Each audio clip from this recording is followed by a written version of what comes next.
Are you stuck at home in lockdown? Yeah, I know, we all are. Don't worry, we've got you covered because it's time once again for Live at Night with Pete Ferrero. Don't you want to be like, I don't give a shit? Send me your address. I'll be happy to send you a copy. Oh, excellent. Yeah. That's awesome. Okay. And so, and I paid for it. So that's just lovely. No. I'm Live at Night. Where whatever happens, happens. Now along with his special guests, here's your host, Pete Ferrero. All right, guys. Hey, I think we're live. We're fine. We're live on Facebook right now. This is Live at Night with Pete, and I am joined by some alcoholics. No. No. Industry experts, right, in the wine and cocktail world. I'm going to introduce first Sandra, and then she's going to say how she knows everybody, and she's going to introduce everybody else. So let's go. Sandra Votti, right? Did I get that right? Hello. Hi, everyone. Peter, thank you so much for having me. We finally are meeting. We've I know. been for years now. I'm excited that we're meeting under these unusual virtually. Yeah, absolutely. Virtually under these unusual circumstances. Anyway, I asked two of my good girlfriends to join in tonight, some fellow wine aficionados. Angela DeLuca Wright. We met, Angela, I think we met like 5 years ago, or somewhere around there, 5 or 6 years ago. Obviously, you know, Peter, part of what I do is events. I travel around, that crazy wine entertainer, educator, schmoozer. I run around spreading my passion about wine. Right. So I met Angela at one of my events. We hit it off. We became friends. Fast forward years later, now we do a lot of work together. A lot of events I do are with wines she represents, and we became friends, and I love her. She's great. So she's the best. Before you get into Eva and Angela, what do you do in the industry? What is your you have a wine or Well, and before we do that, let's cheers each other because we want to drink. Yeah, and we'll get into what we're all drinking, but cheers. Yeah. Cheers. Cheers. There we go. Cheers. Cheers to Thursday. It's Thursday, right? I think so. Yeah. Well, that's good. All right. Ish. So I'm trying to figure out the first thing I want to do is share the link. Yeah, you guys should all do that. Absolutely. Yeah. How do we do that? So I'm just going to say share. Just go to my face. Are we friends on Facebook now? Yeah. I hope we're friends. We're all friends on Facebook now, I think. Maybe. Or Sandra can share it, and then you guys can share Sandra's link. Either way. Yeah, but I'm not tech savvy. So, here we go. Share. There we go. Yeah, it's just literally a button that says share. By the way, the share button has been on Facebook since it was the Facebook. So I just it's not a new feature. It's not terrible. I don't know this. Like Peter, just a little FYI. I have ADD, OCD. I got a little do re mi and ABC in there. There you go. I don't pay attention to it, so I just hit right post, right? Yes, I like that you're bringing all the alphabetic stuff, and this is what I'm drinking. I don't know if you could see it. Right. Yeah, from Chile. Yeah. Nice. Cheers. I'm happy you're drinking some wine. Good. Yeah. Perfect. Go ahead. So Sorry. Yeah. I guess Sandra now needs to tell us how she knows Eva. Well, did you say, I don't know if you answered what you're doing in the industry and all that stuff? Okay, so right now I am not going anywhere. So, Yeah. So at the moment we're taking a break, but when I do work, I work for a company called Martine's Wines, and Okay. Yeah. importer, mostly French, and so yeah. It's Martine's was started 40 years ago by this legendary French woman, and she does, I've heard of it. Yeah, I'm fascinated by it. Yeah, absolutely. And Eva, well, what are you doing in this industry? And then also, Sandra will say how she met you and all that.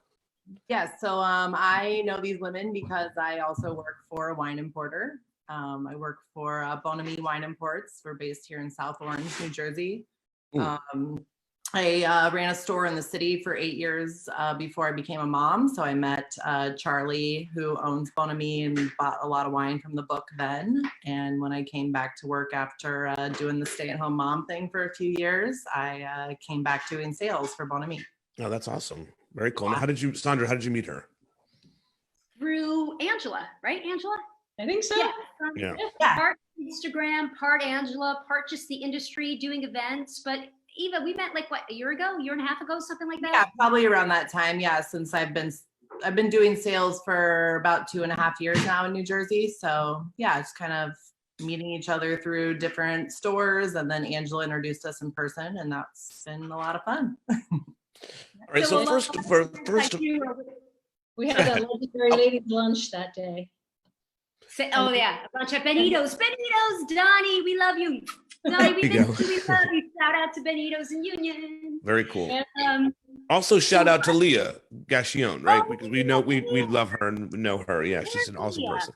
I invited her. She said she's beat, bro, and I was like, okay, that's Leah talk. So, yeah. Leah, we love you. Yeah, next time. Definitely. So I do a lot of the events I do are with Angela's Wines and Eva's Wines, and we have this similar Jersey girl. What's the word I'm looking for? We're just all the same. We got a lot. We clicked immediately. We got along well, right?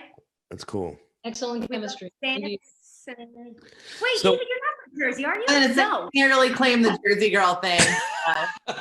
Well, I'm raising one Jersey girl out of my two. So Yeah, that's right. Funny. So I've been asking everybody to start off just to talk a little bit about what's going on with this coronavirus and how it's affecting your worlds and just in home life. How you're going to speak to some of that, but also the industries that you're in events and the wine companies. How has that changed anything for you guys? So let's just start with Angela. Actually, personally, how is it affecting you? And then get into the wine thing too. The main effect is that I'm not currently working. I mean, my company is like, they had to pare down for a little bit, and hopefully I'll be back in a few weeks and everything will be, hunky dory. But for right now, it took me out of the game, which, really sucks. Yeah. But luckily, friends and family, everybody, coworkers are all staying healthy. That's the most important part. Just stay healthy and we'll figure the rest out, so that's tough. I mean, I can't, imagine this effect this way, because and I noticed it for restaurants too. It's like the last thing that these restaurant owners want to do is ever do anything to jeopardize their relationships with their chefs and their sous chefs and everybody that works for them.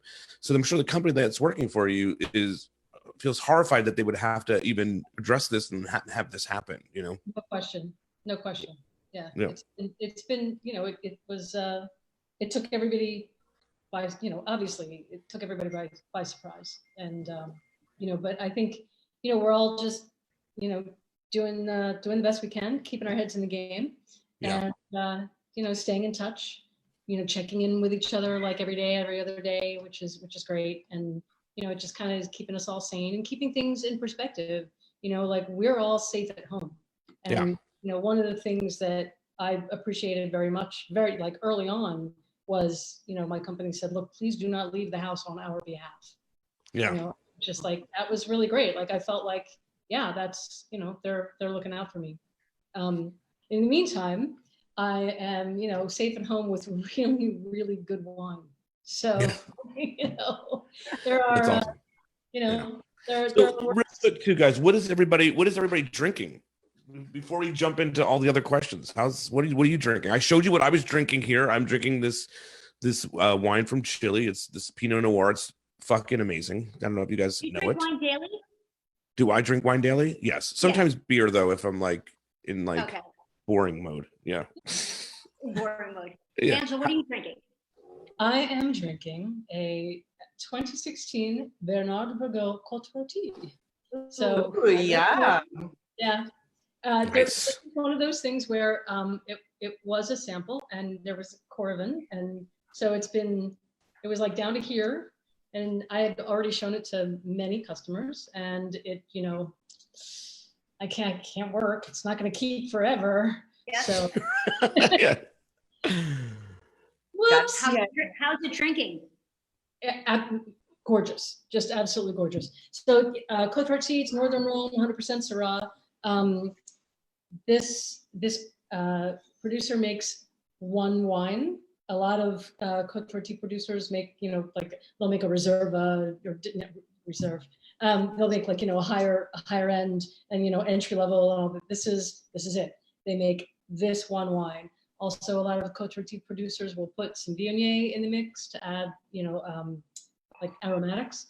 And they do not do this. They do not do that. They have just, if you talk to the man who makes this wine, his rows in the vineyards are all the best. And they just do a really beautiful job. And is 2019 is the first vintage, is his last vintage. 2020 will be the first vintage that his son Pierre will be taking over. And I had the great good fortune to meet them in France in 2018, and they were just lovely, lovely people. And I think the wines are beautiful, and they're very. He studied in Burgundy, so these are very elegant Côte Rôtie. It doesn't hit you over the head. They're not Nice. Super jammy, giant, concentrated, nothing like that. Like these are just really elegant. They're beautiful. Yeah. I'll stop now. Eva, what are you drinking? I'm going for my desert island wine, which is white Burgundy. Nice. Wow, applause, people. I mean, if someone applauds, I always applause as well. Yeah. Right? Yeah. Chardonnay. When there's applause, I'm all in about it. So go ahead. Yeah. Yeah, Moissannet Bernard, they're a producer in Pommard that we represent, but this is from a little half-hectare Ludite, Les Chazeaux, down in the alluvial plains. Nice. Yeah, just some tasty Chardonnay. Very cool. Sandra, what do you got? That was fabulous as what the girls are drinking. So, little context: I'm in Naples, Florida. I've been here for a month. My son was on spring break the first week of March, so we came down here, and like 5 days later, the world went kind of crazy, obviously, as we know. So we decided to just hunker down with my parents here, and it's been pretty much a month now. So pickings are a little slim with the vino selection here in Naples. Yeah. That being said, I don't know what took me so long, but I finally had Cambridge Wines in Morristown. It's the retail space I deal with, and I do events. I used to do a ton of events for. I'm like, you guys need to ship me a case. I thought it would be here for today, and I'm super bummed because I chose wines from Angela and Eva's, and I'm bummed it's not here. It's coming tomorrow. Did you need to know all of that? No. So in the meantime, I made my favorite. So just a little. So this is full disclosure here. Okay. I'm a lightweight. As much as I drink, I'm a lightweight. So I can't. I want to be that girl that could smoke a cigar and have a bourbon and tea and proper and like shots of whatever. I can't do it. When that happens, I'm on the ground like a mess. So my only liqueur I can do, well, two, Aperol or Campari, which are both from the Veneto region in Italy, which is, I'm Italian if you can't tell. My parents. I love it. My parents are pointing. Your hand motions alone let us know that you're Italian. I used to work at the wine library in Springfield, and I would make videos, and they would record. They would send me little fast videos of my hands, and I said to myself I would stop, and I can't stop. I just don't know how to stop. I'm with you. It's a problem. Aperol. It's a little bit of Aperol, Prosecco, a little club, some orange slices. It's just super refreshing. It's really aperitivo, so I should be drinking this prior to my meal. But this is my go-to cocktail if I can't have the wine I want. But tomorrow I'll have wine. Anyway, it's super delicious and yummy. How do you know? How do you know Paul Anthony? I know him as Paul Anthony, the DJ. How do you know Paul? Well, I've shot a lot of weddings, and Paul, is a DJ in the wedding business. So we run into each other a lot. We became very good friends through the years. I love doing work with him whenever I see him. How do you know Paul? He's my first cousin. He's your first. I'm warm. You said first cousin. First cousin. So my dad, Luigi, and his mom, Concetta, are brother and sister. Nice. So his mom is Azadi. So we're first cousin. He's the best. So you've known Paul your whole life? Yeah, he's my first cousin. He was always doing music for us. Okay. Always perfectly. The guy always perfect hair. Always. Do you know my cousin Angela and Eva? Paul? I don't think I know Paul, but I have to say, I love this is now turned into a Paul Anthony request and dedication show. No. And the guy reverts every year. He gets younger and younger. He dresses, he looks great all the time, and he's got a great DJ entertainment business. Yeah. I wanted him to jump in tonight, but he said he's writing messages, so he's around. Yeah, so I'm gonna send him the link again and say, well, he has the link. Paul, you have the link from a day ago for another event you skipped. That's the same link. Just click it and join us. If you surprise us, that would be amazing. Okay. So I'm sorry, let's go to Eva on the coronavirus, how it's affecting you and even the company that you work for. Well, I mean, I guess personally, it's keeping me at home, obviously, with the rest of my family. My husband's working at home. Fortunately, my husband and I are both able to work from home, so we still have jobs, which is something we feel very fortunate about. Yes. Our oldest is in first grade, so e-learning for that is not too challenging, but yeah, she's doing school at home, and we have a 4-year-old who is happy to just be home playing with her toys all day. So it's just a house full of action. But yeah, I guess business wise, I mean, thankfully I as much as I have worked to gain more and more restaurant accounts, I do have primarily retail accounts. So the good thing is that they are busy because people are home and drinking wine. But yeah, I mean, we've definitely lost a lot of restaurant business, especially in the city, because we do primarily sell, I mean, yeah, Jersey's a market for us, but we are definitely more focused on New York City, I feel like most of the time. But yeah, I guess it's been a lot of several months though of some unknowns and a little bit of insecurity because of European wines leading up to this. So there was kind of already that unknown and the stress of all that, and we were kind of figuring out how to finally navigate that, and then this hit. So it's just, you know, this just adds back in a lot of that unknown stress of are we going to stay busy and are we going to keep selling wine? And you know, we've set up some relief ideas as far as wines we're selling this month to donate the profits back to support restaurants that are out of work right now. So that's something I think we feel is very important to try to keep these people making some money somehow before they can all hopefully reopen their doors again. Yeah. So that's been a big part of it. But if there was any way we could get the tariffs put on hold right now, that would allow us more profit to be able to donate back to some of our clients. Sure. And so, yeah, I guess there's still a lot going on several different levels right now. Now, let me ask you a question. You said that you used to have a store, right? For 8 years in the city. Are you friendly with people that have stores, and what's happening with them? I mean, liquor stores are open, right? So they should be. I know I'm there all the time, so I'm sure they're doing okay. Yes, or what do you think? Yeah, I mean, I think it's been, you know, there was a lot of kind of emergency buying right at the beginning, so it was a lot more than a lot of stores could handle right off the bat. Fair enough. Okay, yeah. And then at the same time, trying to protect themselves and their staff.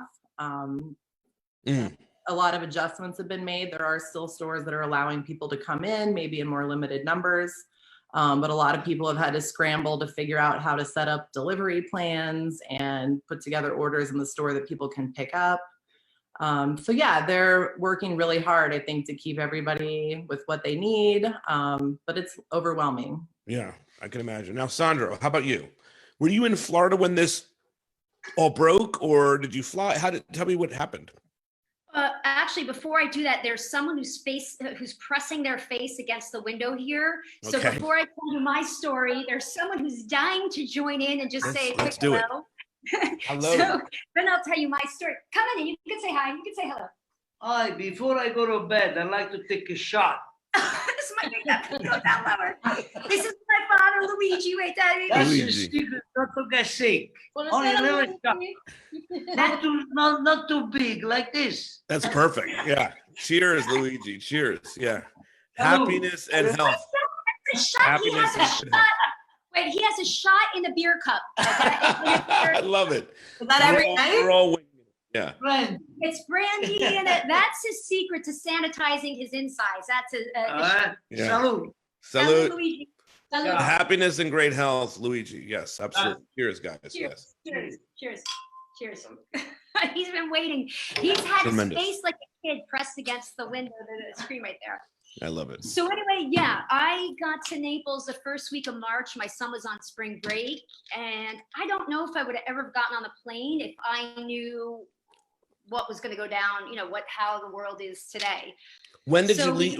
When did you travel? The first week of March. First weekend of March. So now the coronavirus thing is sort of like bubbling. It's not a thing yet, but it's rumor, innuendo in other places, so it's a matter of time. But you still were like, fuck it, we're going. Well, yeah. So obviously it was totally bubbling in Italy and China, obviously. But when we got on the plane, I'm looking around. I'm like, shit, there's a lot of masks here. I'm like, and the plane was packed, not at one empty seat.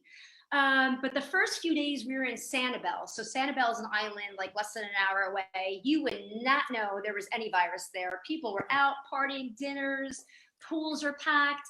Each day we'd watch and listen and we're like, fuck, like, can I curse? This is not a family friendly program. No, I curse all the time. I try to count how many times I cursed and it's good. Yeah. Let's loosen things up. Yeah. I want to go on Wine record. is now going. Let's do it. Me to drop the first F-bomb. I did. You did the first episode? I did, but you did. Yeah. Oh, I love it. But now that's good. Like, I love it. Yeah. There we go. Free. Now the show started. Anyway, in Sanibel, I'm like, fucking shit.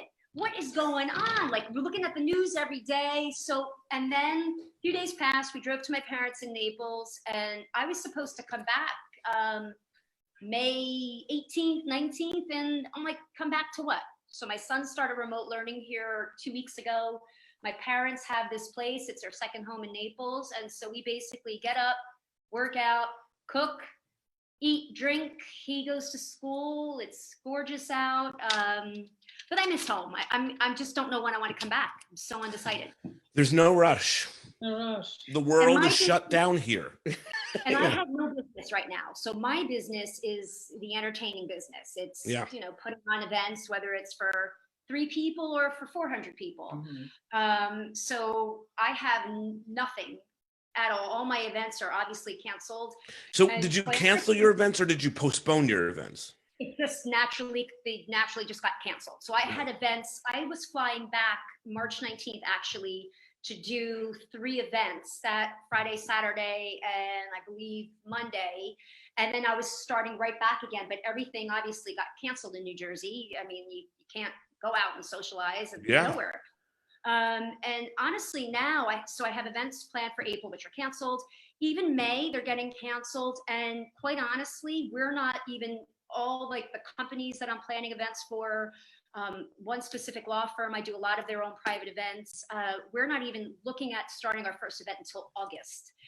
So, just think about it. Even if we go back to normal in like a month or 2, will you really want to be in a gathering with like 50 people? And I shoot a lot of weddings and events, social events as well. And I obviously had everything postponed. So it was like one day, like probably around the same week that you decided to get on a plane, I was like, dude, my April and March is fucking incredible. This is going to be a great couple of months, a lot of great things happening.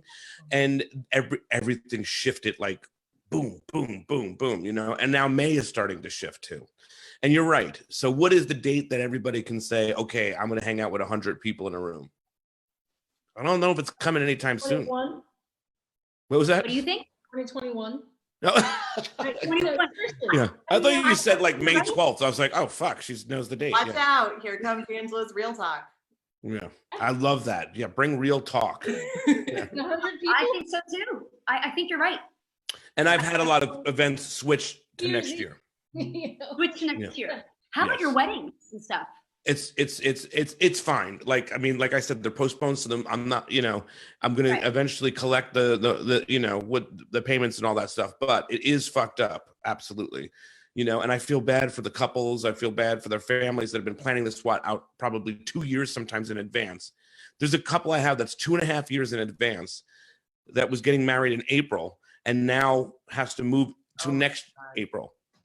outrageous. It's outrageous. But I mean, it's the world that we're, currently cohabiting in. Again, everybody stay word. healthy. We will figure the rest out later. Yeah, I mean, exactly. When it comes to stuff like that, you just want to know that like grandma's going to be at your wedding.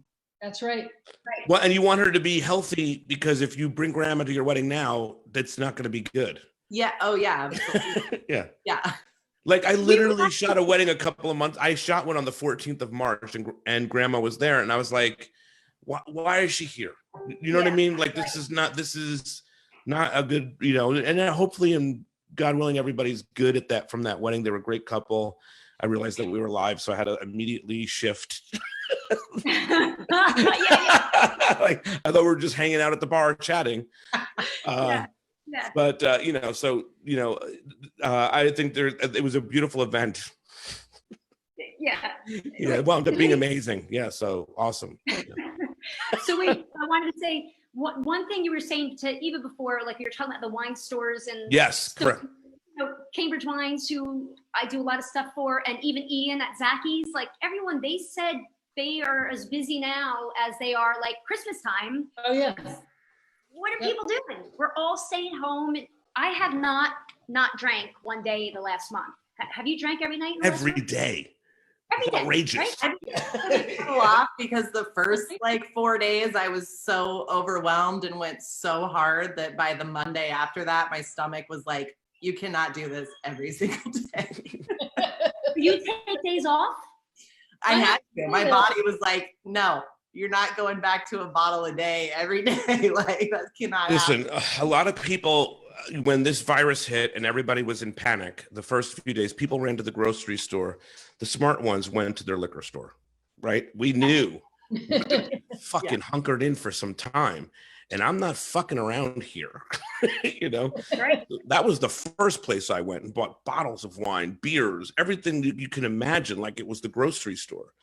So we're good. But I mean, now I'm running out of everything because that like you said, I've been drinking every day. So things are going and whatnot. So now to each of you. Okay, I'm a person that is shopping tomorrow, and I'm gonna put my mask and my gloves on.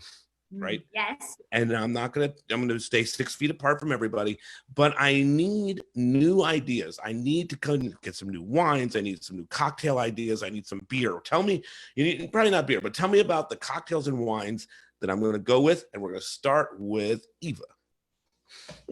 Ooh, okay. Well, I think exciting things to try. I mean, I am a huge fan of Pic Pool de Panay going into spring. Light, zesty white from the south of France. I think you're going to definitely need to stock up on some of those because it's going to warm up one of these days, and it's affordable and it's super crisp and super refreshing. Of course, some white Burgundy and some Beaujolais would be definitely something I would recommend. Some Gamay, some light chillable red.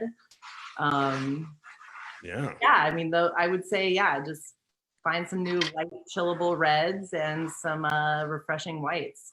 I love that. Angela, what you got for us? So what would you do? Where's the carriage going first? I imagine there's a carriage. The carriage going first. The shopping cart. Sanitized. It's sanitized, like you said. You used it. Yeah, definitely.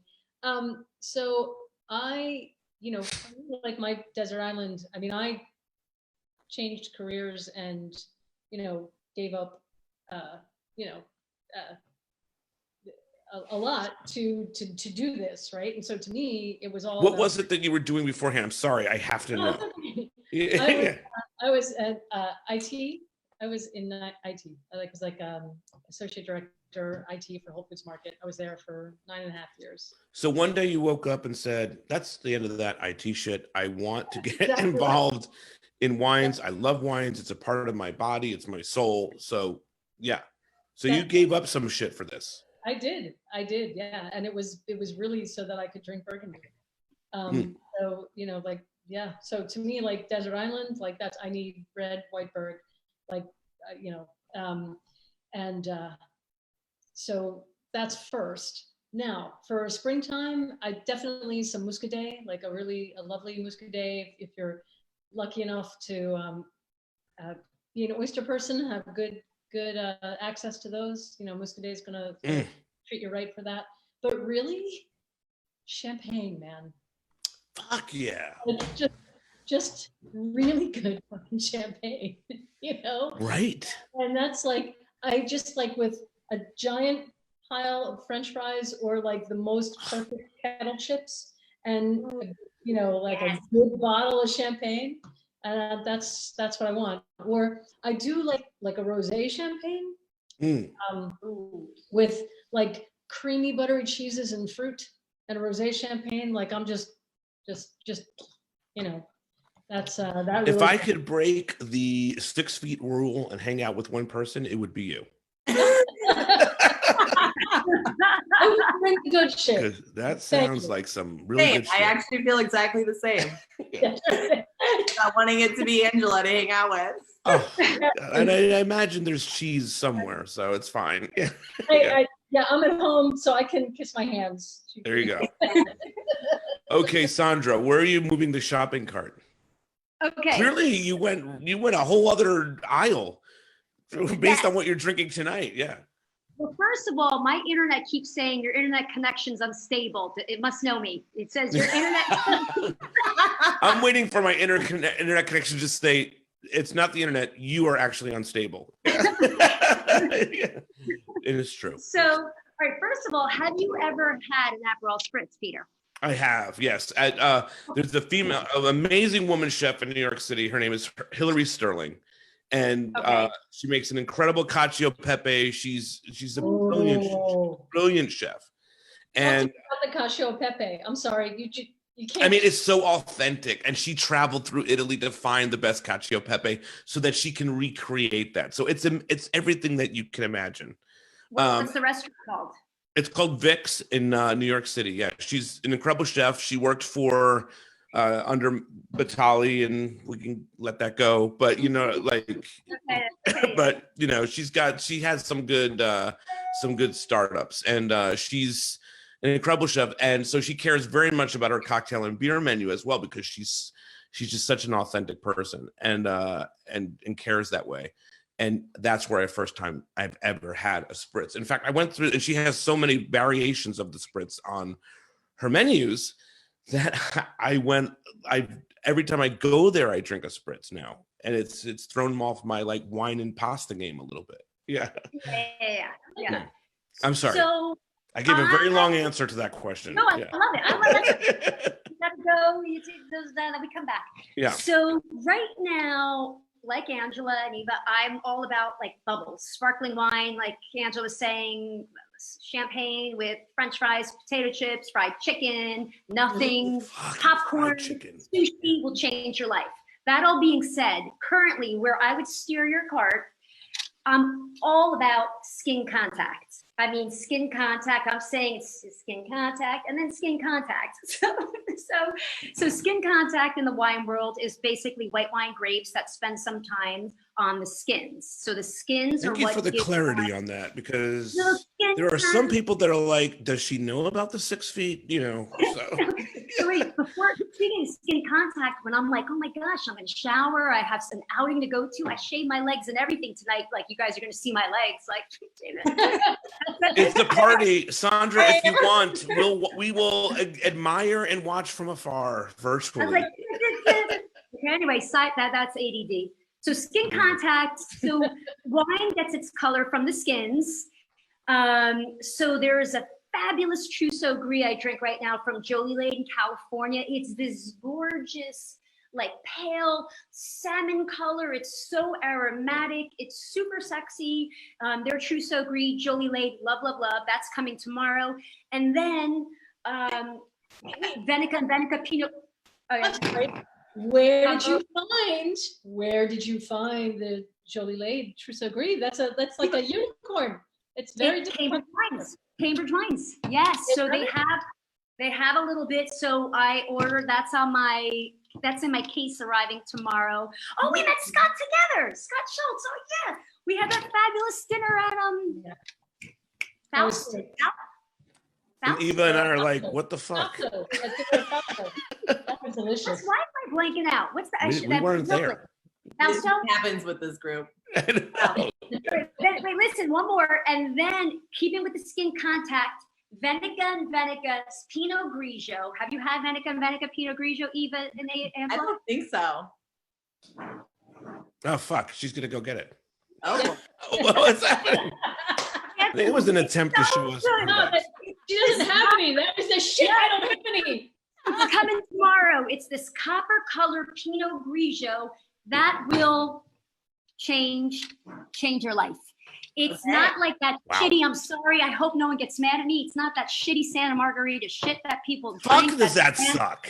Yeah, It's yeah. like, just have ice water. But I always get offended when someone says to me, "Oh, what's your favorite wine?" San Margarita. I almost want to choke them, you know, and not really, you know what I mean? Because I'm not a violent person at all, but I'm always just probably always not just like, their fault. you know, like really, you know. Well, You why know, do you I think feel- people? Why does that become a thing? Well, I think Marketing. Say it again. Marketing. I think you both said the same thing. Yeah, Yeah. it was Yeah. almost. It turned into to like a quiz show for a second there. Hey, I mean, to be listen, fair, there are some. I will that- admit I've been in certain occasions where I've consumed it and I don't mind it. I'm not going to say I mind it. It's just nothing's interesting. It's just, it's like vanilla ice cream, shitty vanilla ice cream. It's awful. Water, like there's nothing. That you're How about when you mean? How about when you? Another problem.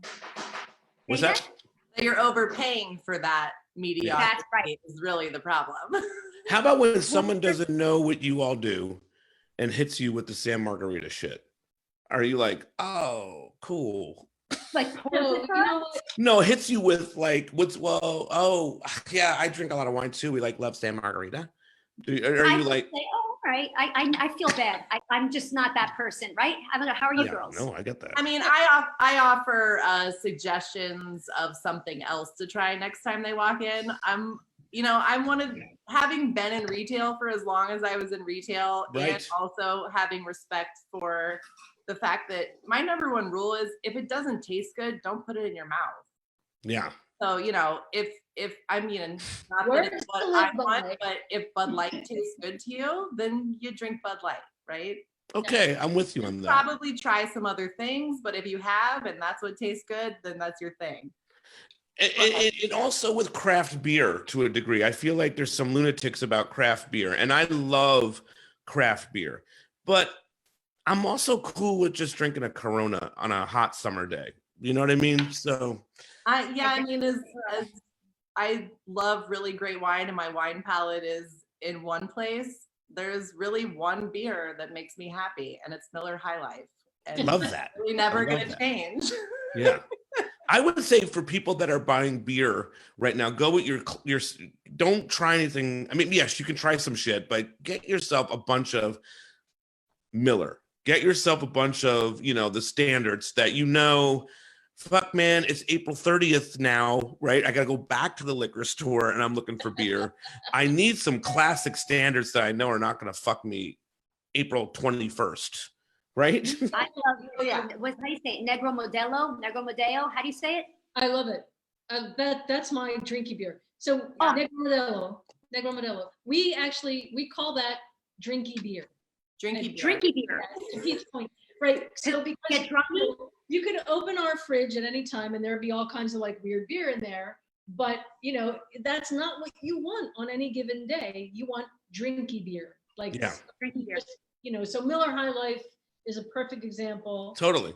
Eva's vaunted Miller High Life is a perfect example of drinky beer.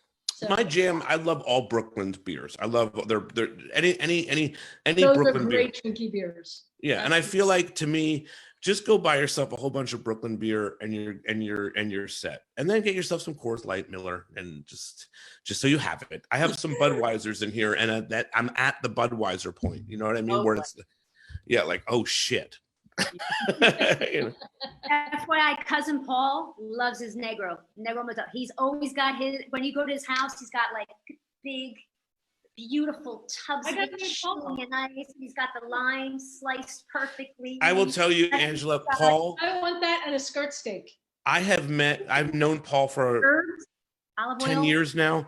He is one of the nicest, just gentle souls I've ever met in my life. He's just such a good person. I'm just so honored to know him. So to Paul, right? Yeah. Why not? Paul. Yeah. Paul, we love you, Paul. He's like, I signed out a while ago. Cousin. Yeah. All right, let me ask you this question now. To some novices maybe that walk into this liquor store, sometimes things are listed by country, right?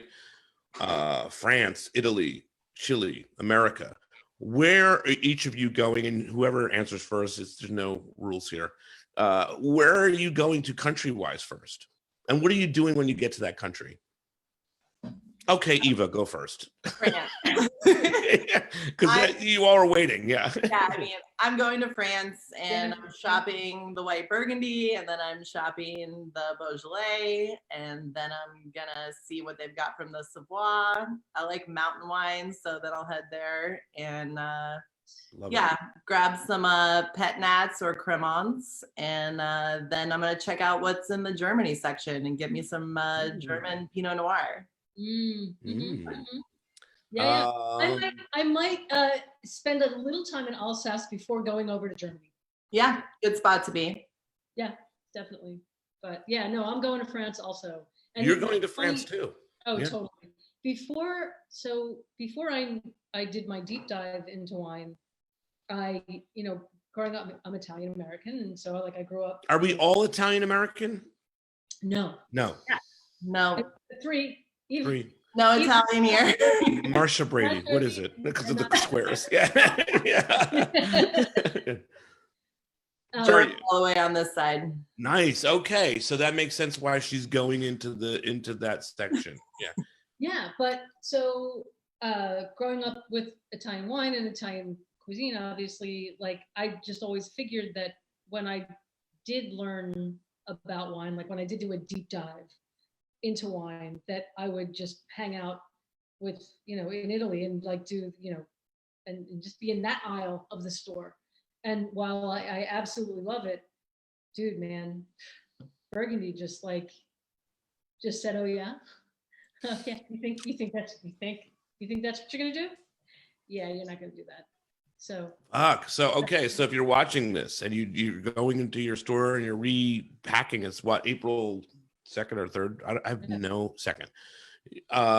Hey, Burgundy. That's it.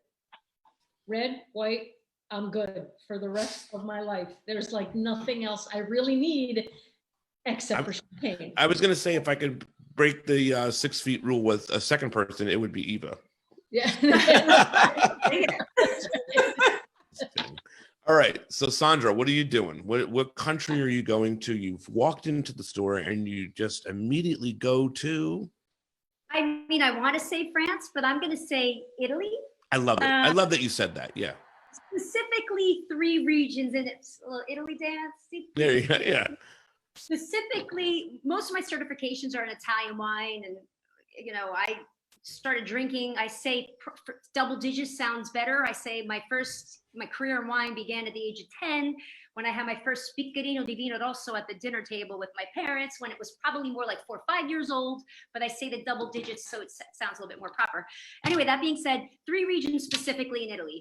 Friuli Venezia Giulia, which is northeast, is the region that juts out the most eastern in northern Italy. Just a great region for gorgeous, steely crisp, complex, zippy acidity, racy, sexy whites. Friuli Venezia Giulia, FYI, that Pinot Grigio I mentioned before, Veneca comes from that region. Then I'm going to go to Piemonte, which is northwest Italy. It actually is right next door to France. For Nebbiolo, for Barolo, Barbaresco. Have you ever had Barolo or Barbaresco? Peter? I have not. No, I have not. You guys have. Of course, everyone's shaking their heads. Yes, I'm the only no. We need to do this. We need to hang out again, and when we can all hang out and be within 6 feet. So, well, the third person that I'm breaking the 6 feet rule is you. So, yeah. and the more you talk about Italy, you're climbing up that number. So, yeah. So Piemonte for Nebbiolo. Nebbiolo is my favorite red grape ever. But If I don't want to spend the money for Barolo Barbaresco, then I'm traveling to the third region, Sicilia, Sicily. So are you Sicilian, Peter? Yes, I am. Yes, I You're am. not Sicilian. Angela, are you from Sicily? Where's your family from? Abruzzo. Abruzzo, I knew that. Okay. So that's the 80 days. So Sicily, I feel like for value, if you don't want to spend the money on Barolo Barbaresco, Sicily is that perfect little middle ground, I'd say, between Burgundy, France and Piemonte. You have the Etna Rosso, the reds that are these elegant, spicy, like this gorgeous cherry and so much terroir. And it's the sweet spot for prices, like kind of like you could get something amazing from anywhere from like 30 to 50, 60. Am I right in saying that, girls, or no? Oh, I think, and even in the 20s, you can get exceptional. Yeah, you can get nice, absolutely. Yeah. Yeah, fabulous terroir right in Sicily, and are also specifically that I'm loving. So Italy would be where my cart is going as I'm dancing the tarantelle. Okay, Yeah, so we probably for all those regions too. So let me ask you this. I'm gonna take you guys out of any of the regions that you said, okay? And because we're Team USA, we have to be right. Yeah. What we're going through, we're all, and if we're not, oh my God. So what in USA, what in America are you walking people to at this point? Go ahead, Angela. Specifically, lingua franca in Oregon. Mm. I love that really, really outstanding producer in the Willamette Valley, in Eola Amity Hills in Oregon, lingua franca, the beautiful Chardonnays and Pinot Noirs. They're done in the French style, but very much, American fruit. It's just, and they're just beautiful. So that's if I'm going to drink domestic, that's what I'm drinking. I love that. Yeah. What you got, Eva? Well, I am definitely going to be drinking some California wines from the Sierra foothills, namely made by Bill Easton at Terre Rouge. I'm ready to get down. You should. You should. Rhone winemaker who, has a passion for the wine like Angela's drinking tonight at the Northern Rhone, and has really high elevation vineyards in the Sierra foothills, and is making exceptional Syrah and Rhone blends with Grenache as well as really delicious old school classic Zinfandels that are nice and dry and have lots of texture. And I also think the wines from the Old Mission Peninsula in Michigan are incredible too. So we work with Left Foot Charlie there, and they make Blaufränkisch and Riesling and Kerner and all those wonderful Alsace and German varietals that I think grow really great right there. That are lighter, more acid. Yeah. Go ahead. That insane Grignolino that you've turned me on to. And always in my cellar is a healthy stock of the Heights Cellars Grignolino, which it's said to be one and only. It's one vineyard outside of northern Italy planted to Grignolino that was planted back in the 60s. It's one of my most favorite wines on the planet. And I think it's just something super special. Nice. So yeah, I've never had that. Heights Cellars? Yeah. I've had Heights. I didn't even know they make a Grignolino. The very first so good together is one of those. It's really good. Oh, I love Grignolino. I hope everybody who's listening or watching this now is writing notes down. You should, write this shit down, guys, because you know what? Tomorrow you're gonna go to the liquor store on April 3rd. I hope. Fuck. I lost the date, but We'll go tomorrow. Okay, I'm helping you get there. I'm helping you do what you got to do. Okay, I looked right at the camera too. Sandra, what about you? Okay, yeah. I have a few. So first, little homage to New York Finger Lakes. So one of my good buddies, who's the wine director of all the Nomads, Thomas Pastajak, he makes some fabulous wines coming from the Finger Lakes. Empire State, which makes crazy good Rieslings that to me, they drink like Chablis. Terrassen, Blaufränkisch, and Blaufränkisch Rosé and Cab Franc, and these cool little cans that are Vinny.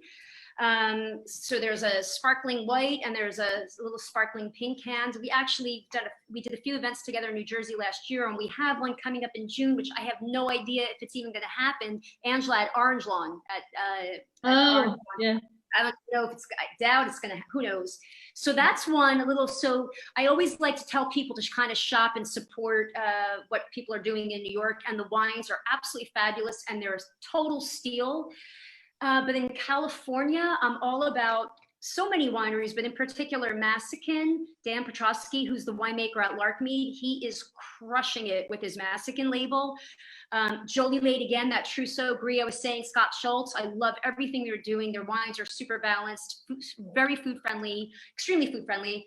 And then Ian Brand, I believe, is in Monterey.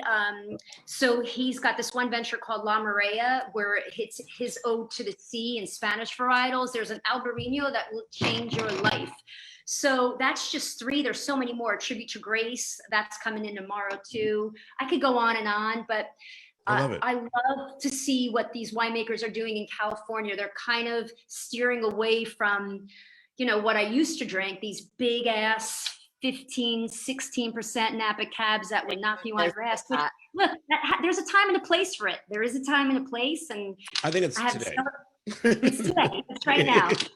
I have a cellar full of it, but it's more about like what we do. Angela, Eva, everything we do is pairing food and wine, and like the way we were raised, the way I was raised. It's not about getting drunk. Not really. It's more about. I don't know. I saw Luigi earlier with it's class. It's more about like every meal to me is a celebration. So whether it's my biscotti with Nutella, it's my bowl of popcorn, it's the cacio e pepe, it's the brajol with gnocchi. It's what am I drinking with that? That's going to change. I always say my phrase is it's going to change your life. So I love California. A lot of what they're doing now is just about food-friendly, super balanced wines that I feel change your life. Okay, and now you're not chefs. None of you are chefs by any means, but well, we all cook. Of course, but what are you telling people to pair things with? The things that you're suggesting. What should I be looking for in my supermarket that has no toilet paper? What should I be looking for to pair some fun things? Maybe that's it doesn't have to be out of my range, but what is it? What am I pairing with? We'll go to Angela because Eva's got 2 first questions. So we're gonna and this is all her. This is her anyway. Yeah. No. This is why I got into wine to begin with, right? Because I grew up. I've been cooking since I was like, I don't know, 8. And so, I mean, like, I was, being Italian American, as you know, like we were foodies before there was a word for it. So, exactly. We didn't even know what that meant. Yeah. Yeah. I mean, it wasn't even. That was just how we did. So I got into wine because it was like a way to level up. I'd already. I'm an avid home cook. I've not cooked professionally, but growing up, like in my family, you either had a hair salon or a pizza shop, right? Like a restaurant or a hair salon. And in at one point we had both. So, like I grew up in that kind of small business restaurant type thing. Yeah. Like that was, I knew that people that I have hung out with over the years, why aren't you a chef? Well, at the time it was just, it wasn't really something girls did. And, even with that, like I saw what it really required. And I will be perfectly honest with you. I didn't have the constitution for it, like you never go on vacation. There's no like that. I didn't want to do that. At least I didn't want to do it the way my family did it. So I'm rambling. No, I'm fascinated by all of it. You're not rambling. Yeah. Thank you. So I did a deep dive into wine because that was the way I was going to elevate my cooking. So I was always, I've been throwing dinner parties since, like, seriously, I threw dinner parties as a teenager. And, always like was cooking with my mom and grandmom and all that. And so wine was the way, like actually properly pairing wine was the thing to like just kind of get me to the next level. And I wound up like I did the ICC intensive sommelier course at downtown and got my certified and did all of that. And I wanted to know, like, I'd gotten lucky pairing wines because I speak food, right? I speak the language of flavor and what works together. So pairing was just something that was just kind of like next step. I didn't really know much about wine, but if you poured me a glass of anything, I didn't have to know what it was. Pour me something, I would taste it and be like, oh, this would be great with blah, blah, blah, where, like something like, well, with this, I want long braised lamb, man. I want like, just like a lamb ragu, pappardelle, and maybe even, kind of just dollop of like whipped goat cheese on top, maybe something like that. That's what I want. So, but anyway, so as far to answer your question, right now, it just depends like on what you have, right? Like, right. Like, what do you have in the freezer? Exactly. From a fucking year ago. So, yeah. Like, yeah. Right now, I have like shit tons of lentil soup in the fridge, and Côte d'Aron goes beautifully with lentil soup, right? So whatever it is you have, and if you're a parent and you have fussy eaters that you're cooking for, and that's what you're having because that's what you're, like, then it's like, what goes with mac and cheese, man? Like, honestly, I don't know. I think, like, if you're making mac and cheese for the little ones and that's where you're headed, I mean, depends on what kind of cheese you got in there, but I think an Italian white, like a vernacchia with the mac and cheese is going to do it just right, man. Like, I'm with you. Throw some herbs on yours, to add some interest to it, or throw some butternut squash in there or whatever, and go with something from the Savoie. I don't know, but it just depends on what you've got. You tell me what you're making, and I'll tell you what to have with it. It's interesting, because of doing the documentary series that I worked on. Her Name is Chef, about all the female chefs that struggled to get where they were going in the industry, and the challenges they had that were simply because they were female. I have nothing but respect. That is serious. And I want Sandra's answer on that question, but in terms of working in the industry, is it a thing about being a female in your industries, or is that not a thing? Do you want me to answer that question? I was waiting for Eva. Looked like she was ready to go. She formulated an answer and was fucking ready. Yeah. I mean, I think I guess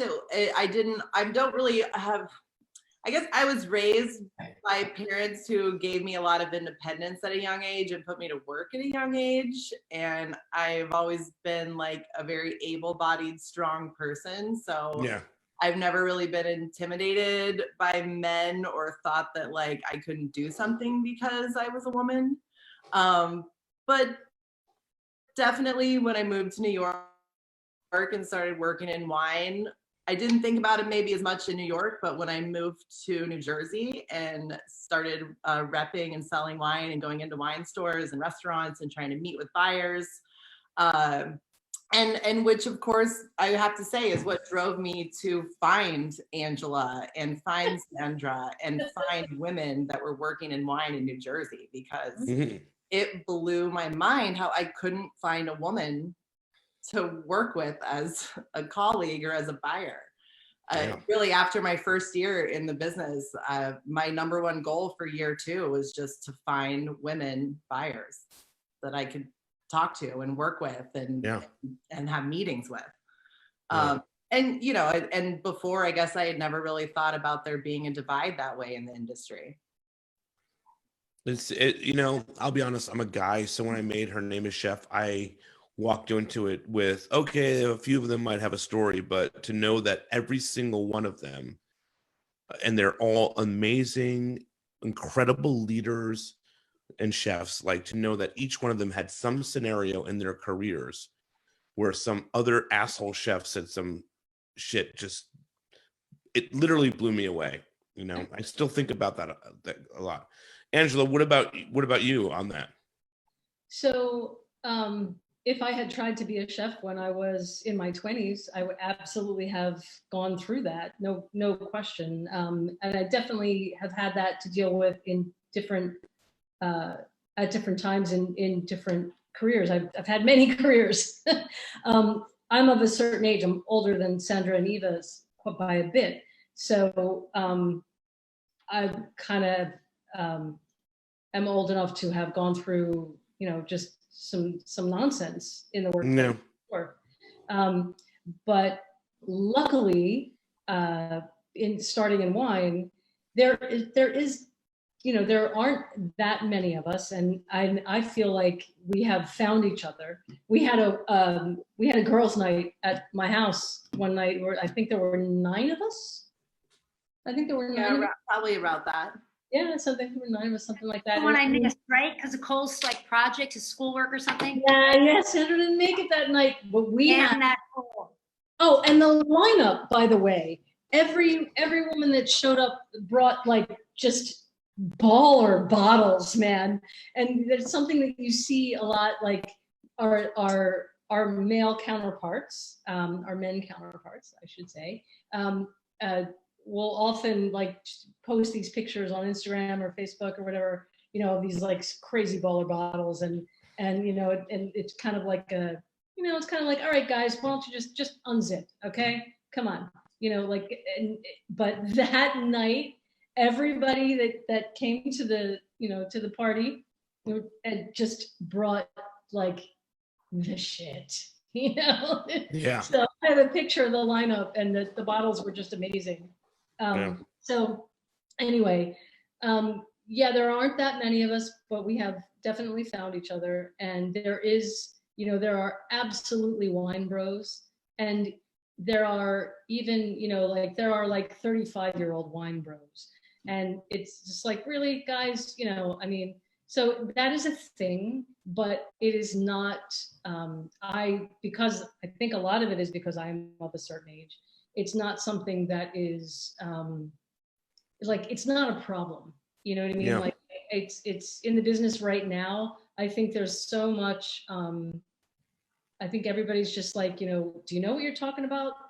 And, and if you don't know what you're talking about, do you want to learn? Like, right. That is definitely, there's a graciousness that I have found, that everybody, it's like people who are, the only thing that I think is like that people have a hard time with is when someone acts like they know what they're talking about and they actually don't. Like, you know what I mean? Like, but if you're like San Margarita. About that. Yeah, that's the San Margarita conversation. Right. Yeah. Yeah. I love wine. I just got my white San Margarita. So, yeah. Cool. But the thing about that though, and to do that, absolutely, but you have to meet people where they are, right? So as long as you're not like obnoxious, then everybody I know in the wine community is going to be like, oh, well, if you like that, try this. And we want you to we want to find something that you like to expand your horizons, and like, right. Try this, not like that. Okay, all right, how about this one? Like, oh, okay, yeah, no, that's good. Okay, great. So that's just, yeah, anyway. Sandra, what about you? So it's funny, interesting you're saying this. I don't remember if it was December, January. I'm like in a bubble of time. November, December, I had lunch with Angela and Eva, and I had said to them, I want to join forces and plan the most badass women in wine event that we have to make it women, wine, and food. Well, that's the plan. Yeah. That was the plan. So like there again, I love all the chefs I work with, male, female. I love everyone. I eat everyone's food. I think everyone's amazing. That turned into that wedding I was talking about. You were doing that right now. I'm still alive. Yeah. So, yeah. Everybody's wonderful, but I like. So, but I'm in a different part of the industry because I'm planning the events. I'm kind of in a bit kind of picking and choosing who I'm partnering with to do events. So it's a little bit different, but at the same time, I feel like there's more male chefs that are able to pull off these big, huge events. So fundraising events. So we went for lunch at Benito's in Union, and we drank a lot and we talked, and I said to the girls, what do you think about putting on the most badass female wine and food event, and all the proceeds are going back to the foundation of our choice? And I think you guys said yes in less than a second, right? Yeah. Yes. But unfortunately, we are where we are right now today in the world. So it's going to happen. I had a location in mind and starting to do the initial steps and reaching out to a specific charity to work with, but everything just kind of happened. So it's on the back burner, but it's going to happen for sure. One day we're all going to be allowed to be around each other. Yes. You know, and we will plan an amazing event together. Yeah. You know, we'll be actually at events one day again. Though it doesn't seem like anytime soon. Yeah. I cannot wait to share wine and food with people, my friends, everyone again. Yeah, I can't wait. I can't wait to go to a restaurant. Oh, right. You know, I had said something to Leah. Leah was in for the event as well. She said yes in less than a second as well. So. Oh, nice. Well, Leah is amazing with everything she does. She's always ready to throw down and be involved. So she's just a good person. Yeah. Can I just say one thing? And I know it's super late, but I want to just say one thing. I mean, super late. What do we got to do?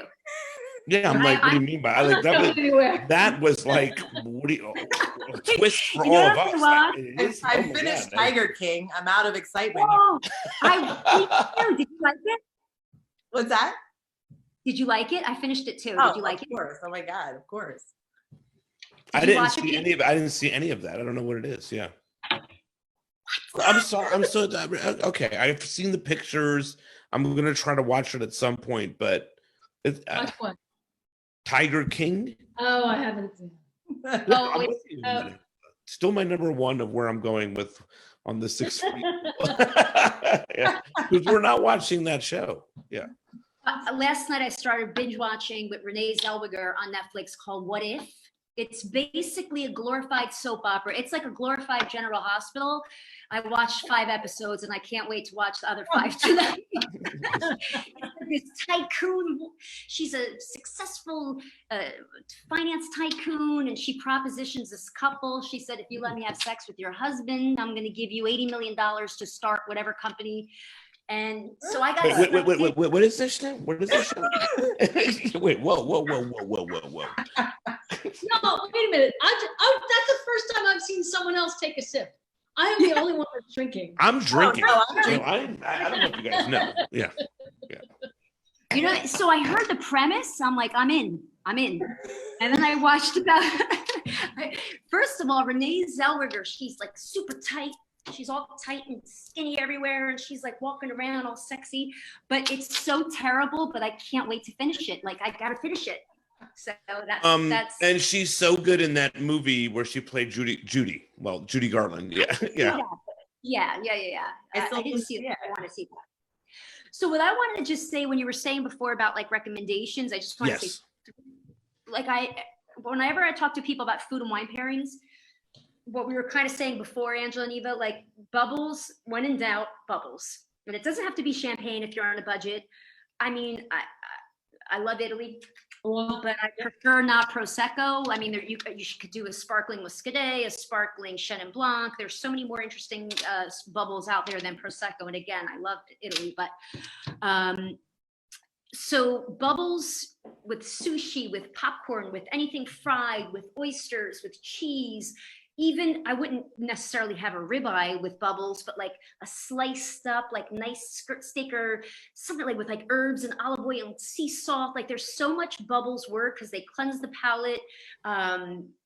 They're just like bubbles for me are the ultimate food pairing wine.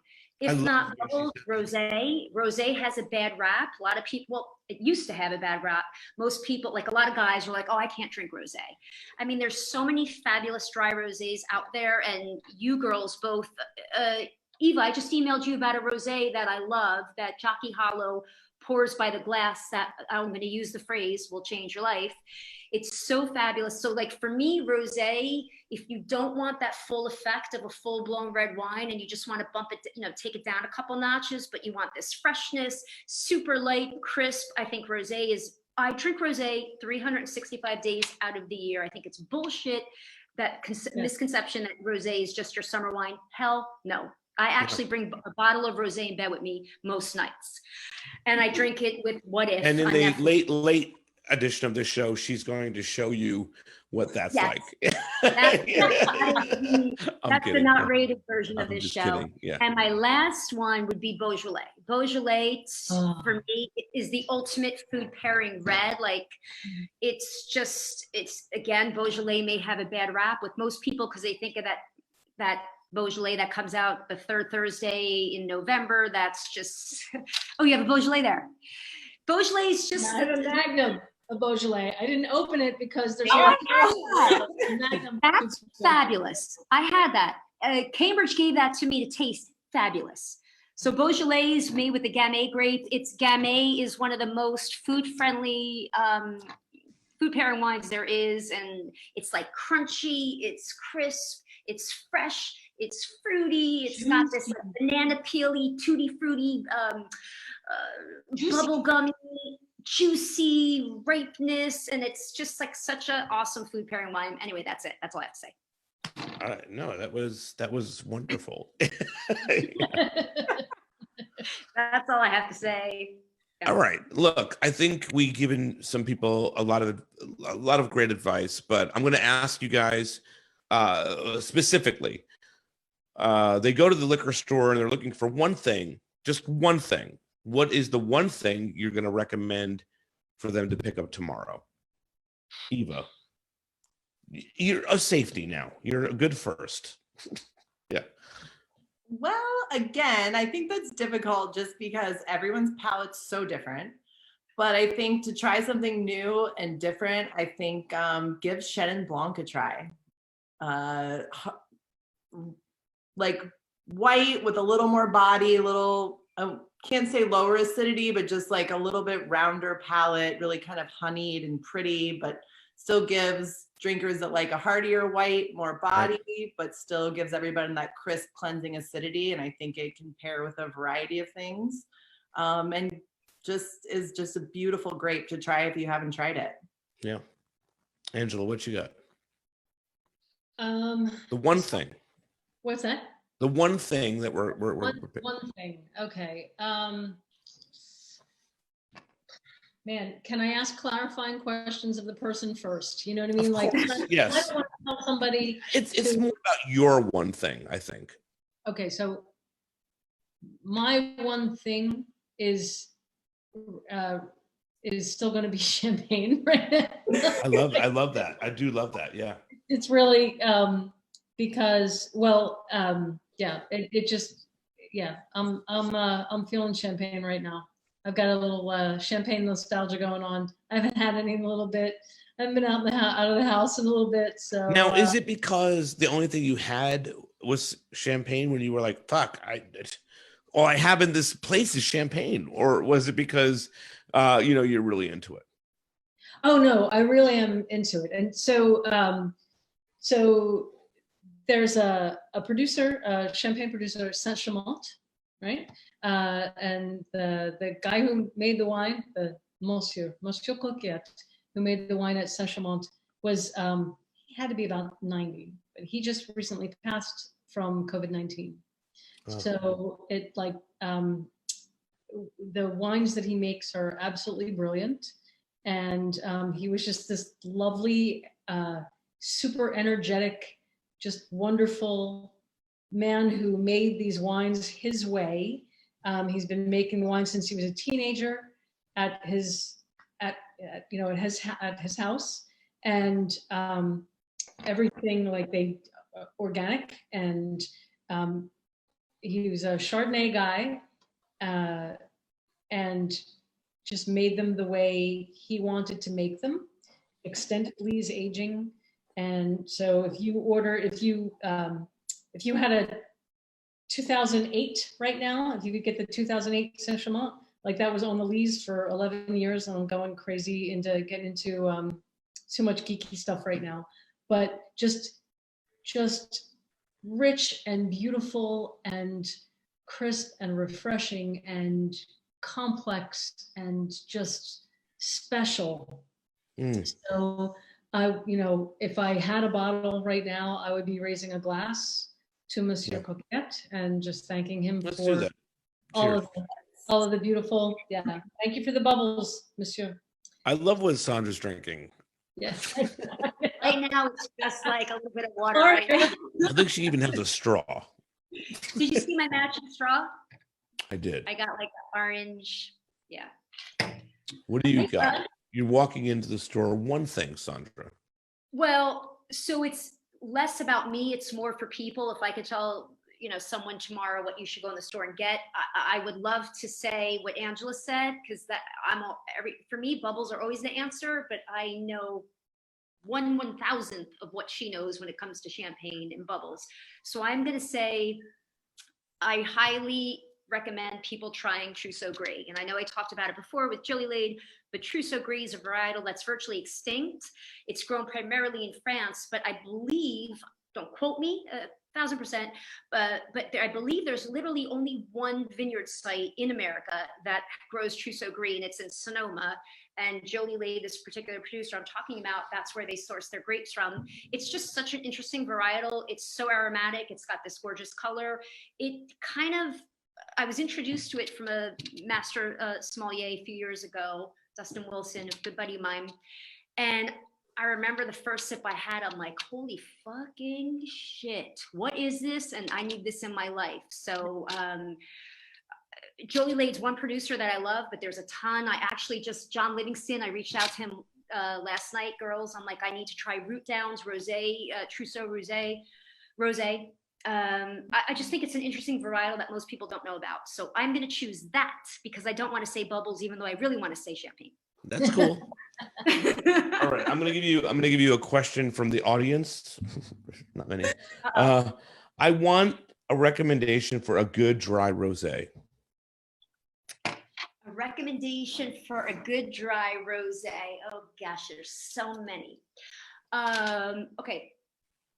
Well, I love Yves Rosé, which is made from Beaujolais, which is made from the Gamay grape. It's from the Beaujolais region that I was saying before. So Yves, say what you take over. It's made by Terre Vivant. It's a Gamay Rosé from very old vines, made on a amazing little estate where they everything's done biodynamically. They also farm wheat. They mill the wheat. She bakes bread and sells bread from the winery as well.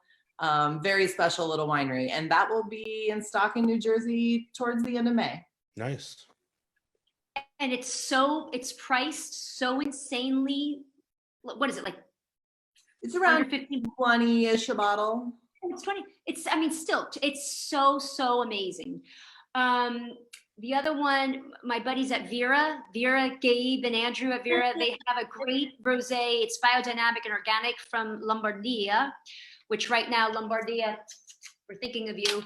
Cascina Belmonte, several grapes. I'm blanking right now. I think it's Barbera, Marzemino. I can't remember them all off the top of my head. The Aperol, told you I'm a lightweight. So Cascina Belmonte rosé is fabulous. I know Cambridge has that. I also love, why am I blanking out right now? Oh, what I've been drinking here daily, because I found it in the store for half the price. I want to say to them, what the fuck are you guys thinking? But I don't. I grabbed it. Oh, that's my toilet paper. The Withers Rose. I love that. No, I don't mean it's my toilet paper, but I know you mean that. No, that we all need that right now. Yeah. I don't even understand why that's a thing, but okay. She wipes her ass with that rosé. Okay. People are stocking up on toilet paper. I see the Withers Rosé. It's out of California.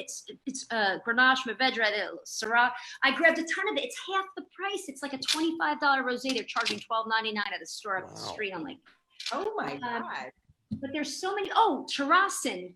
Terrassin is my buddy Thomas Pasterjak from the Finger Lakes. That's Blaufränkisch Rosé. Oh my gosh. And I believe that got rated the #1 Thanksgiving wine. Was it? I forgot. Was it New York Times, Wall Street Journal? One of those. So good. Again, one of those rosés you could drink all year round. All these rosés are dry. Rosé has this misconception. People are thinking back to the days. What are the days? You know the days. When we can all hang out. Yeah. No, what are the days where like with the sweet? What's that called? That sweet. White Zin. White Zin. Sutter home. Sutter home, baby. That's when I need like a cigar. Sutter home, baby. I would not drink that with your mouth. I don't know. That's when I drink the High Life. Look, guys, I think we gave some really great advice to people that are watching this tonight. I've been doing this thing where I give some gratitude to everybody that I meet, and at the end of my day. So I just want to thank the three of you for this incredible opportunity to chat with you and get to know you. I've never met you, but I immediately put you as 1, 2, and 3 as people I'd like to break the rule with. Appreciate Sandra, I can't wait. We're going to do so many amazing things together. I can't wait to toast you in person. Same. But Sandra, we're going to do some good stuff. And I'm really excited that I got to meet you and know you and do this thing. So check out their tips and their advice. And this was great, guys. And thank you for doing this as well. Thank you so much, Pete. This was a great pleasure. Yeah, absolutely. So until next time, go ahead. You got something, Sandra? I see you got something. I always have something to say. It's Thank cool. you, Angela, Eva. So when you reached out to me, I called immediately. I texted my girls, and again, less than 15, 20 seconds, they're like, sounds fun, we're in. So they're the best. I love you girls. We were actually supposed to be together next Monday for a Magnum party at Heirloom Kitchen, but obviously that's canceled. So I look forward to Mac. Oh yeah. Damn. One day when we're all out of our jails, we will allow ourselves to hang out and have a drink or some food or something. And we very much look forward to all of that. So. I love you girls. Peter, it's a pleasure meeting you, Peter. You're the best. Too. You got a great personality. Thank you. I think we should cheers to DJ Paul Anthony one more time. Paul Anthony. Yeah. Paul Anthony Entertainment. Go Paul check Anthony Entertainment. Love you all. Cheers. Be safe.